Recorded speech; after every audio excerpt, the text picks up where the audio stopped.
მეტროსადგური ვარკეთილი მგზავრებს დროებით ვერ მოემსახურება, განცხადებას თბილისის სატრანსპორტო კომპანია ავრცელებს.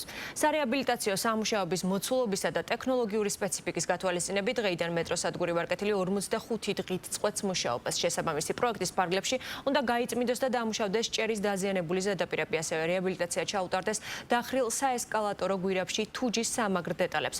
აღნიშნული პროცესის დასრულების შემდეგ უშუალოდ განახლდება მოსაპირკეთებელი სამუშაოები, რომლის დასრულება მიმდინარე წლის შემოდგომაზეა დაგეგმილი. მოცემულ პერიოდში მგზავრთა შეუფერხებელი გადაადგილების მიზნით დაინიშნა მუნიციპალური ავტობუსის დროებითი მარშრუტი.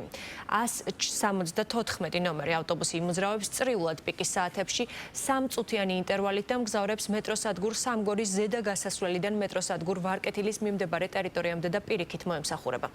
თბილისის სატრანსპორტო კომპანია მოქალაქეებს შექმნილი დისკომფორტის გამო ბოდიშს უხდის. სადგური ვარკეთილი დაიკეტა მგზავრთა მიღებაზე. აღნიშნული განპირობებული არის სპეციალიზირებული სამუშაოების შესრულების აუცილებლობით და ამ სამუშაოების უსაფრთხოდ და უმოკლეს ვადებში შესასრულებლად მიღებული იქნა აღნიშნული გადაწყვეტილება.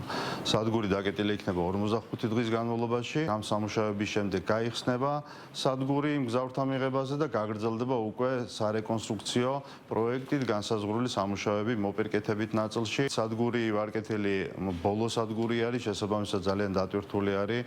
აქედან გამომდინარე მიღებული იქნა გადაწყვეტილება დამატებითი მარშრუტის დანიშნვის თვალსაზრისით. დამატებითი მარშრუტი ავტობუსის მარშრუტი იმოძრავებს სამგორის მეტროდან ვარკეთილის მიმართულებით და პირიქით.